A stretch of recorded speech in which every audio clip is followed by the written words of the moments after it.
I think really what the Fed's job is, as far as Biden is concerned, is helping me get reelected and kicking the can down the road until the next election. Do you think anyone would do something different? Like, if what would you have done if you were in that seat? Well, what I would do, I would let the markets know that the Fed is no longer going to be setting interest rates, that the market was going to do that, and we were going to start liquidating our holdings of U.S. Treasuries because they should.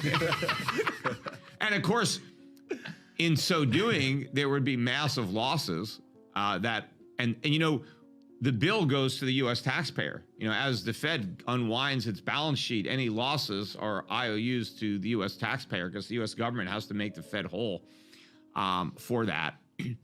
But also, I would let the government know that the Fed is no longer in the business of monetizing government debt, and that if you want your Build Back Better, you better figure out how you're going to pay for it.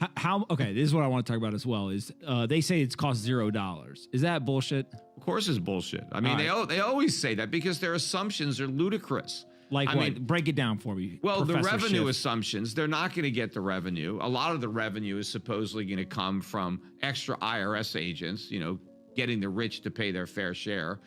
Well, they're not going to get much more money out of the rich. There's not that many rich people other than you crypto guys. And you don't pay taxes anyway because you never sell. You're right? so salty. You're so salty. You guys never sell, so they're not getting any You'd tax be one of the revenue. richest people in the world if you had bought Bitcoin when you first heard about it. Keep going. But they're not going to get the revenue. I mean, they're obviously mainly going to target the middle class. That's where the extra IRS enforcement is going. But it's hard to get blood from a stone. So I don't think they're going to get a lot of revenue. Meanwhile, all these new programs are going to cost so much more than they think. I mean, first of all, they act as if the programs are going to go away in 5 years because they don't want to count the spending in the out years. Although we all know that these programs never go away. Once they're there forever. I mean, we're still dealing with temporary programs from the Second World War. The war ended. Well, why are these temporary programs still in effect, right? They never go away. There's an old saying, I think it was Milton Friedman, there's nothing as permanent as a temporary government program. So to pretend that these programs are going to sunset is nonsense. But also, they have grossly underestimated the cost because the government doesn't understand moral hazard. They don't understand what happens. So part of the Build Back Better is everybody gets free preschool. Well, the cost of preschool is going to go way up once the government makes it free because now the demand for preschool goes way up, and now the preschools start jacking up their tuition because they know the defense industry. The defense industry says, "Oh, you're going to pay us all this money. Well, we're just going to keep increasing the cost of it to you because we know you got a ton of money." It's just like, look what government did to college tuition. Before the government started subsidizing college tuition and guaranteeing loans, college tuition was cheap. Government gets involved and it costs a fortune. So they're gonna end up spending a lot more on preschool than they think. But I think the biggest one is going to be, if it stays in there, because the Senate might get rid of it, but that is the paid family medical leave, because everyone's going to take that. They just assume that, well, only the people that actually have a medical emergency are going to ask for their 4-week paid vacation. No, I mean, didn't they learn their lesson from the PPP or the extended unemployment benefits? If you tell an American that they can have a 4-week paid vacation at 90% of salary every single year, and all they have to do is claim they have to take care of a sick friend or family member, you don't think they're going to say that? My brother just got sick. Damn. They're going to take every single one of them will take it. You tell me everybody that had a emotional support animal on an airplane actually needed that animal for emotional support? Are you, Peter? You're ruthless. You're going after the animals? No, it's the people. hey, look. No, but people try to qualify for these programs. Everyone's going to want to take a month off every summer. So, oh my God, my uncle needs my help. My kid needs my help. I'm not feeling well. I'm depressed. He just happens to live in Italy. I got to go to this. Everybody's going to suddenly have a sick relative in the summer. Yeah. Yeah. All right. So when this happens, what is the impact?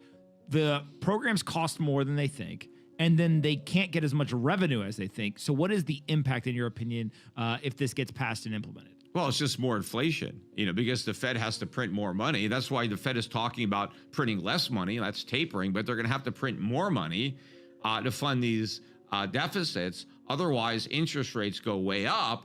And what happens if interest rates go way up? Well, the deficits actually get bigger because now the government has to spend even more interest, even more to pay the interest on the debt that it already has, not to mention the new debt that's being incurred. But also when interest rates go up, it hurts the bubble economy because now everybody has to pay higher interest. So you can't spend more money on other things because your interest rates went up, your adjustable rate mortgage went up, your credit card interest rates went up. People can buy less stuff on credit because car loans are more expensive. So this whole bubble economy starts to unravel and we go towards recession or into recession. And when that happens, government tax receipts fall, more spending on unemployment. So the deficits get even bigger. So the Fed has no choice if it's going to keep everything going, but to expand the QE program, print even more money, create even more inflation.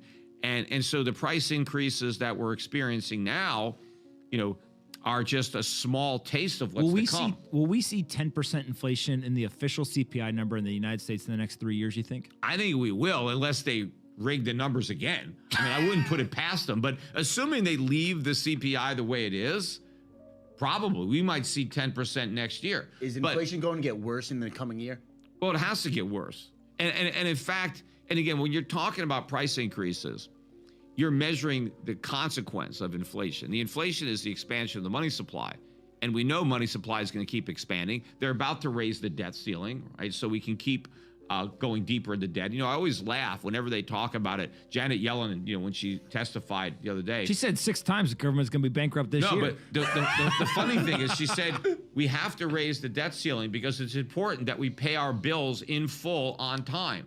Well, if we paid our bills in full on time, we'd have no debt, right? The reason we have a debt is because we don't pay our bills at all. We borrow money so that we don't have to pay our bills. So what Janet Yellen really means is that we need to raise the debt ceiling because we can't pay our bills. The thing is, the government, Janet Yellen, when she tells everybody that if we don't raise the debt ceiling, we're going to default, that's an admission it's a Ponzi scheme, right?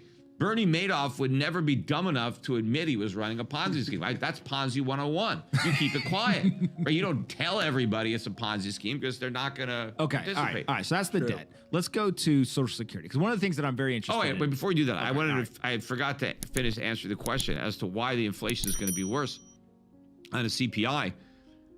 Look at producer prices. Okay. Producer prices 2021 up more than consumer prices.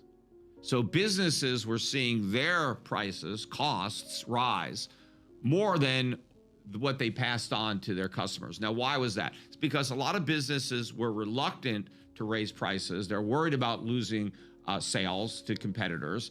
And they were told that it's all transitory. Okay, we'll take a hit for a few months. It's transitory. We don't want to reprice everything and then have to change the prices. So businesses kind of absorbed the rising prices and took a hit in their margins. But I think by 2021 or 2022 rather, a lot of these businesses are going to throw in the towel and they're going to say, you know what, we got to pass this on. It's not temporary. And I think you're going to see businesses much more willing to raise prices in 2022 than they were in 2021.